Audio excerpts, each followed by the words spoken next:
ഇവിടെ വലിക്കാവോ? അപ്പൊ മെമ്പർ അല്ലേ? അല്ല, കുന്നേലെ സഹിച്ചാന്റെ ഗസ്റ്റാ ഞങ്ങള്. ആന്നോ? എന്നാ പിന്നെ വലിയെണ്ണ. നമ്മുടെ കാശിന് നമ്മൾ മേടിക്കുന്ന സിഗരറ്റ് നമ്മൾ വലിച്ച് ആരെങ്കിലും ചോദിക്കുവോ? എന്നാ വലിയെണ്ണ.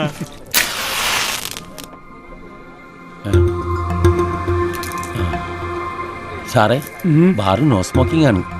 ഇവിടെ ചോദിച്ചല്ലോ, അപ്പൊ വലിച്ചോളാൻ പറഞ്ഞു. ആര് പറഞ്ഞു? ആ, അയാളുടെ പേരും തേങ്ങന്ന് അറിയാമല്ല. ഇവിടെ സർവ് ചെയ്ത പേരാ. കുര്യച്ചാ, കുര്യച്ചാ വന്നേ. ഇയാൾ അവിടെ ഇരുന്ന് വലിച്ചോളാൻ പറഞ്ഞോ? ആര് വലിക്കുന്നത് വലിക്കാത്തതൊക്കെ അവനവന്റെ സൗകര്യ. ഇതിനകത്ത് വലിക്കാൻ ഞാൻ ആരോടും പറഞ്ഞില്ല. അതെന്നാ മറ്റേ വർത്താനോട് താൻ പറയുന്നേ? തന്നോടല്ലേ ഞാൻ ചോദിച്ചേ. സാർ ഒരു കാര്യം ഞാൻ പറഞ്ഞേക്കാം. പോക്കൃത്തരം കാണിച്ചിട്ട് എന്റെ വെക്കിട്ട് ഇറങ്ങുന്നുണ്ടല്ലോ. കയ്യിൽ പൈസ ഉണ്ടെങ്കിലേ അത് മറ്റൊരുത്തൂടെ പൂട്ടി വെച്ചാൽ മതി. ഇവിടെ ചാടി ഇറക്കാൻ വരരുത്. ഞങ്ങളൊക്കെ അധ്വാനിക്കുന്ന തൊഴിലാളികളാ. വേറെ ഗതിയില്ലാത്തതുകൊണ്ട് അതിന്റെ മുമ്പിൽ വന്ന് ഇങ്ങനെ കുഞ്ഞു നിൽക്കുന്നത്. കുര്യച്ച വന്നേ, ചുമ്മാ ഇയാൾ ഓരോന്ന് പറഞ്ഞ് സീലുണ്ടാക്കല്ലേ. ഞാൻ പോണേ. ഇവന്റെയൊക്കെ ഉച്ചാളി പീസ് കണ്ട കുരിയച്ചൻ വരളുകയില്ല. ഇവനെയൊക്കെ ഡീൽ ചെയ്യാൻ ഞാൻ മതി.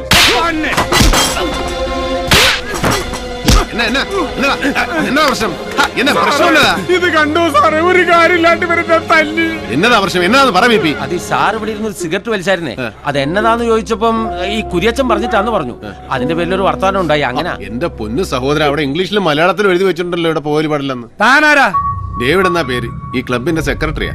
ഇതുപോലുള്ള ഇരപ്പാളികളെ ജോലിക്ക് വെച്ചാൽ അവൻ മാത്രമല്ല സെക്രട്ടറി മേടിക്കും. പിള്ളേരെ ബില്ല് കൊടുത്തിട്ട് അവരുടെ പൊക്കളാൻ. അങ്ങനെ അങ്ങ് പോകുന്നത് എങ്ങനെയാ?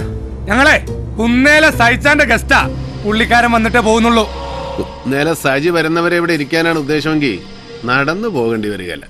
കാലിന്റെ മുട്ടയിലെ ചിരട്ടയും ചവിട്ടി പൊളിക്കല്ലാത്തിന്റെ. ഇത് ചുമ്മാ പറച്ചിലല്ലേ, അണ്ണൻ തുടങ്ങി വെക്കത്തേ ഉള്ളൂ. പിന്നെ ഇവിടെ ഫിനിഷ് ചെയ്യാൻ ഞങ്ങൾ ഒരുപാട് പേരുണ്ട്. കോട്ടയം ക്ലബിൽ നിന്ന് ഇടി മേടിച്ചാ പിന്നെ നേരെ കോട്ടയ്ക്കൽ ആര്യവൈദ്യശാലയിൽ അഡ്മിറ്റ്. അതാ കണക്ക്. ഇറങ്ങി പോയണ്ട. ഒതുങ്ങി പോടോ. സഹിച്ചാനെ ഓർത്തിട്ടാ, ഇല്ലെങ്കിൽ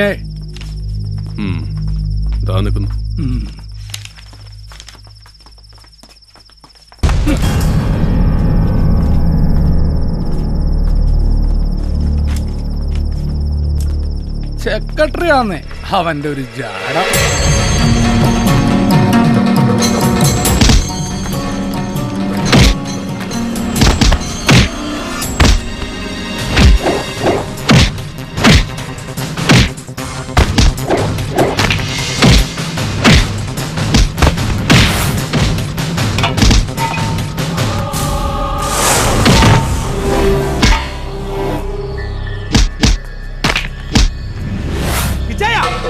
എന്നാ വൃത്തിയാണ് ഈ കാണിക്കുന്നേ? ഒറ്റയ്ക്ക് ഫിനിഷ് ചെയ്യാതെ എന്റെ പങ്കും കിട്ടാ.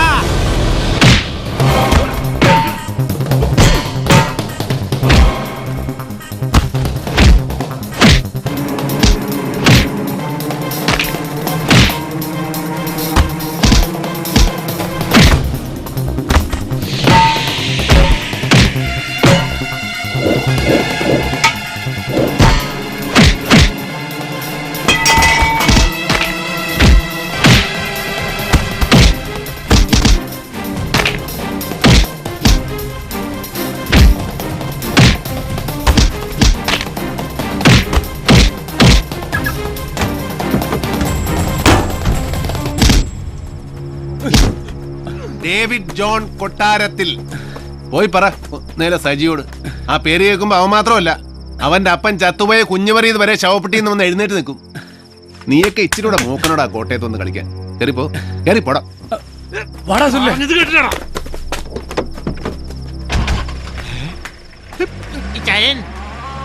എന്നാടാ? ഏയ്, ഒത്തിരി നാൾ കൂടി ദേഹനങ്ങിയതുകൊണ്ടായിരിക്കാം ഒരു വല്ലായ്മ. ഇവനോടും കൊടുത്തേക്കുവാ. സത്യത്തിൽ കുര്യച്ചന്റെ കന്നം തരുവാ. ആ ചെറുപ്പക്കാരോട് അവിടെ ഇരുന്ന് വലിച്ചോളാൻ പറഞ്ഞത് കുര്യച്ചനാ. ആണോ? ആ,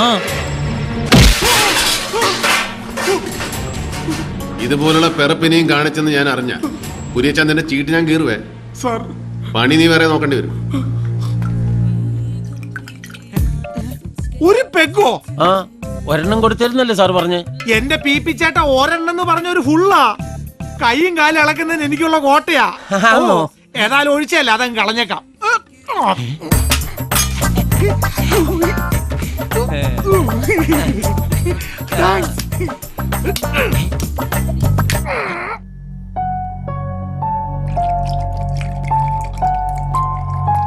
സാറിന് നോ.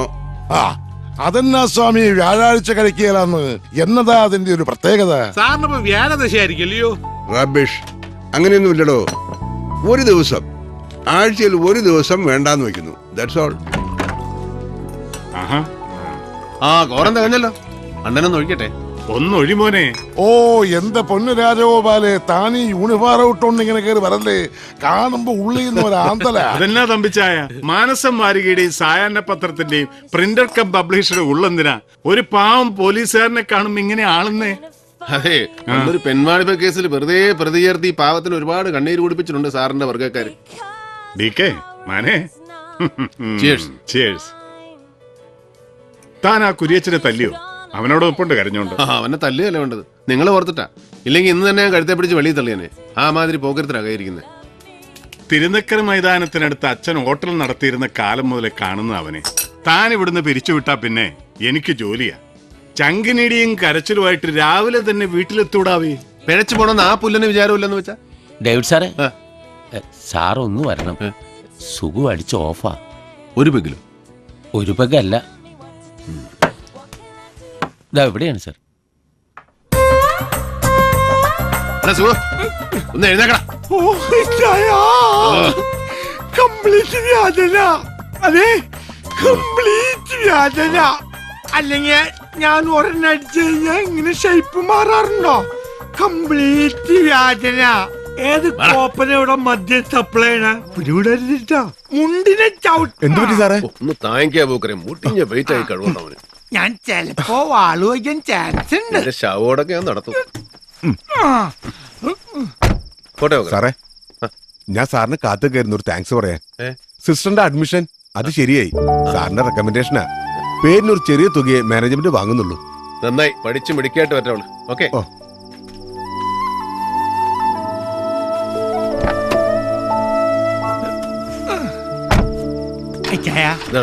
എനിക്ക് മുള്ളണം. എന്നെ ഞാൻ കൊല്ലും.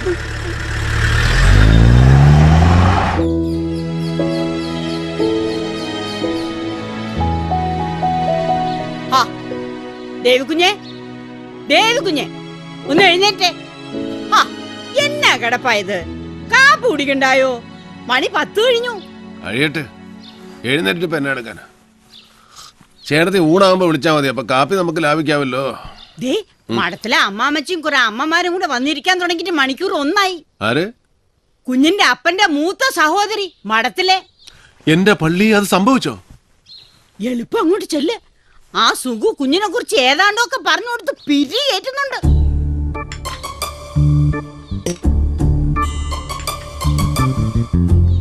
ഈ ക്ലബി പോക്ക ഒന്ന് നിന്ന് കിട്ടേണ്ടത്. അതിന്റെ സെക്രട്ടറി എന്നൊക്കെ പറഞ്ഞാ അത് വല്ല ഗുണമുള്ള കാര്യമാണോ? നഷ്ടമാ നഷ്ടം. അച്ചായന് 2 പിടിപ്പിക്കണമെങ്കിൽ അത് ഇവിടെ വെച്ചായ പോരെ. ഇത് കണ്ടവനും പോണവനും പള്ള നിറയെ കുടിച്ചേച്ച് ഡേവിഡിന്റെ പറ്റിൽ എഴുതിക്കോന്ന് പറഞ്ഞൊരു പോക്കല്ലയോ? നേരത്തിനും കാലത്തിനും പെണ്ണ് കെട്ടാത്തതിന്റെയാ കൂടുതലും. ഒരു പെങ്കൊച്ചു ഇവിടെ ഉണ്ടായിരുന്നെങ്കിൽ ഇത് വല്ലതും നടക്കുവോ? കറക്റ്റ് അമ്മാമ്മച്ചി. അല്ലാതെ ഞാനിത് എത്രാന്ന് വെച്ചോ ഉപദേശിക്ക. ഒരിക്കൽ ഞാൻ ഏതാണ്ട് പറഞ്ഞപ്പോ എന്നോട് പറയുവാ, വണ്ടി ഓടിക്കുന്നവൻ ആ പണി ചെയ്തേച്ചാ മതിയെന്ന്. ആ, അതൊന്നും കേട്ട് നീ പിന്മാറണ്ട. ഞാൻ പിന്നെ മാറിയിട്ട് വേണ്ടേ? എടാ, പെറ്റ തള്ളയുടെ സ്നേഹവും ശകാരവും ഇത് രണ്ടും അവന് കിട്ടിയിട്ടില്ല. അവളങ്ങ് പോയില്ലയോ ചെറുക്കൻ 5-6 വയസ്സുള്ളപ്പോ. അപ്പനാണെങ്കി അത് അങ്ങനൊരു കഥ. ശരി, അവൻ എഴുന്നേക്കാൻ ഭാവമില്ലെങ്കിൽ കിടക്കട്ടെ. ഒന്ന് മഠത്തിലോട്ട് വരാൻ പറഞ്ഞേ, സമയം കിട്ടുമ്പോ. എന്നാ നമുക്ക് ഇറങ്ങിയേക്കാം. എന്താ? അതാ നല്ലത്. അന്നാമോ, ദേ വന്നേ. ഉടനെ ഒന്നും എഴുന്നേക്കുന്ന ഭാവമില്ല. അമ്മമാര് ഊണ് കാണുമെങ്കിൽ പറയണേ. ഇല്ലെന്നമ്മേ, ഞങ്ങൾ ഇറങ്ങുവാ. എന്നാ ഇത് അവന്റെ കൊടുത്തേക്ക്. റോമിന്ന് വെഞ്ചരിച്ചതാ. ഇതൊന്ന് കൊടുക്കാൻ കൂടെ വേണ്ടിയാ ഞാൻ ഇതിലേ കേറിയത്. പൊക്കോട്ടേടാ സുഖുവേ. ഓ ശരി അമ്മാമ്മച്ചി. സുകുമാരോ, എന്നാ ചേട്ടത്തി? ഒന്നിഞ്ഞു വന്നേടാ. ഭക്ഷണം കൂടെ നിന്നിട്ട് പണി പണിയുമ്പോ നിനക്ക് നല്ല സുഖല്ലടാ സുഖു. അടുത്ത കൈ ഒന്നുള്ളു കേട്ടോ. ആ ഇല്ല, സാറിങ് എത്തിയില്ല എന്നാ ഞാനും അറിഞ്ഞത്. ഉമ്മച്ചൻ റിസൈൻ ചെയ്തു എന്ന് ഇവിടെ പിള്ളേരാരോ പറഞ്ഞു കേട്ടായിരുന്നു. ആ ശരി, സാർ ഇന്നിവിടെ ഉണ്ട്. നാളെ തിരുവനന്തപുരത്തിന് പോവൂ. ആ ഓ, സേവിച്ചം വന്നിട്ടുണ്ട്. ഈശോയെ, എവിടെ? മുറിയില്ല. ഫ്രിഡ്ജിൽ നിന്ന് തണുത്ത വെള്ളവും ഗ്ലാസും കൊണ്ട് ചെറുക്കം പോന്നത് കണ്ടാ ഞാൻ നോക്കിയത്.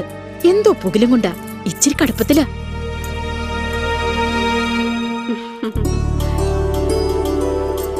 ഇന്നായാലമ്മേ ഇത് വെച്ചോ. ഇവളുടെ കല്യാണം കൂടാൻ സാറുണ്ടെങ്കിൽ ഞങ്ങൾ രണ്ടാളും കൂടി അങ്ങ് എത്തിയേക്കാം.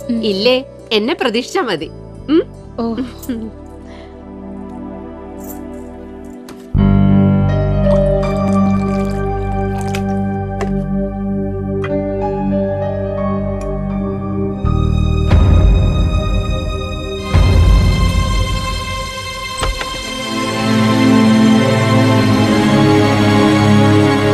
ഇതിനിപ്പോ രാത്രിയെന്നോ പകലെന്നോ കണക്കൊന്നും ഇല്ലാതായോ സേവിച്ച? ഓ ഇനി എന്തോന്നിന് അമ്മച്ചി കണക്ക്? എനിക്കിപ്പോ എല്ലാവരും കണക്കാ. സേവിച്ചിനെങ്ങനെ കുടിച്ചു കുടിച്ച് അങ്ങനെ തീരും. അപ്പന്റെ അമ്മച്ചിയുടെയും കണക്ക് പുസ്തകത്തിൽ നിന്ന് എന്നോ വിട്ടുപോയ പേരല്ലേ എന്റേത്. ഓ എന്നതാന്നാവോ ഇത്ര പെരുത്ത് ദണ്ണം? പെരുത്ത് സന്തോഷിക്ക് എന്നതാ എനിക്കുള്ളേ. MC പോളിന്റെ മൂത്ത മോനൊരു പേര്, അത് വെറും ഒരു പേരാന്നേ. മകൻ ശരിക്കും അവനല്ലേ ബെന്നിച്ചൻ. പാർട്ടിയിൽ ഇപ്പൊ പോൾ സാറിന്റെ വലതുഭാഗത്ത സ്ഥാനം, നാളെ MLA മന്ത്രി. ഞാൻ എന്തോ ആയി. കിഴക്കമലയിലെ തോട്ടത്തിൽ അട്ടയുടെ കടിയും കൊണ്ട് കണ്ണിന് നേരെ കണ്ട അപ്പച്ചന് കലിയ. ഉള്ളത് പറയണ്ട അമ്മച്ചി, എന്നെ എവിടെന്തെങ്കിലും ദത്തെടുത്താന്നോ? ഇങ്ങനെ പക്ഷഭേദം കാണിക്കുന്നോണ്ട് ചോദിക്കുക. സത്യം പറ, ഞാൻ നിങ്ങളുടെ മോൻ തന്നെ അല്ലേ? കർത്താവിന് നിരക്കാത്ത വർത്താനം കള്ളും വലിച്ചേറ്റ് വിളിച്ച് കൂവിയാലുണ്ടല്ലോ സേവിച്ച നീ. പക്ഷാഭേദം കാണിച്ചെന്ന്. നിന്റെ കൊണവധികാരം കൊണ്ട് ഞാനും സാറും കൂടെ കുടിച്ച കണ്ണീരിന് കയ്യും കണക്കുണ്ടോടാ. 10 സ്കൂളിൽ കയറിയിട്ടാ നീ 10ാം തരം പാസ്സായത്. അവസാനം കോളേജിൽ ചെന്നതിന്റെ കൊല്ലം തന്നെ കുത്തുകേസ്. തല്ലും വഴക്കും അടിയും കുത്തുമായി നടന്ന് നിന്നെ എസ്റ്റേറ്റിൽ കൊണ്ടാക്കി. അവിടെ നീ എന്നെ പറപ്പാ കാണിച്ചേ. കഞ്ചാവ് കൃഷി നടത്തി. തമ്പുരാന്റെ കൃപ കൊണ്ടാ അന്ന് റവന്യൂ മന്ത്രി MC പോൾ രാജിവെക്കാണ്ട് രക്ഷപ്പെട്ടത്. എടാ കയ്യിലിരിപ്പ് നന്നാവണം. അതിനെ കർത്താവ് പാതിയെ കൂടത്തുള്ളൂ. ബാക്കി പാതി അവനവൻ തന്നെ ഉണ്ടാക്കണം. കൊച്ചമ്മേ, സാറ് വന്നു. ഒരു പറ്റിയല്ലോ. എന്നാ? ഞാൻ ഇയാളോട് പറയാനുള്ളതല്ലേ, വീട്ടിൽ നിന്ന് ഇറങ്ങുമ്പോ ഒരു റീത്ത് ഡിക്കിക്കകത്ത് വെച്ചേക്കണമെന്ന്. ഒരു റീത്ത് ഉണ്ടായിരുന്നെങ്കിൽ ആ പിള്ളേരുടെ വീട്ടിൽ വെറും കൈയോടെ കയറി ചെല്ലണ്ടായിരുന്നു. റീത്തുമായി ചെല്ലുമ്പോ അറിഞ്ഞോണ്ട് ചെന്നതാണെന്ന് വ്യക്തമായില്ലേ? അത് ശരിയായിരുന്നു. ഒരു മരണ വീട്ടിൽ പെട്ടെന്ന് കയറി ചെല്ലുമ്പോ അത് റീത്തുമായിട്ടാകുമ്പോ ഇമ്പാക്ട് ഡബിളാ. ഓ ഇത് ഞാനെപ്പോ വന്നു?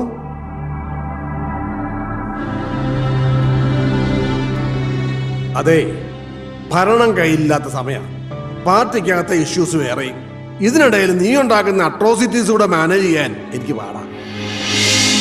അതുകൊണ്ട് ഇവിടെ വല്ല അത്യാവശ്യമോ എന്ന് വെച്ചാ ഇവളോ ഞാനോ അങ്ങ് മേലോട്ട് എടുത്തോന്നോ മറ്റോ അറിഞ്ഞാലേ നീ കോട്ടയം ജില്ലയിലേക്ക് വരേണ്ട കാര്യമുള്ളൂ. കടുത്തുരുത്തി MLA ഉമ്മച്ചന്റെ രാജി ആവശ്യപ്പെട്ടു. അവിടെ നടക്കാൻ പോണ ബൈ ഇലക്ഷനില് ബെന്നിച്ചനെ നിർത്താനാണ് എന്റെ പ്ലാൻ. അതൊന്ന് കഴിയുന്നവരെ നിന്റെ ഉപദ്രവം ഉണ്ടാവരുത്.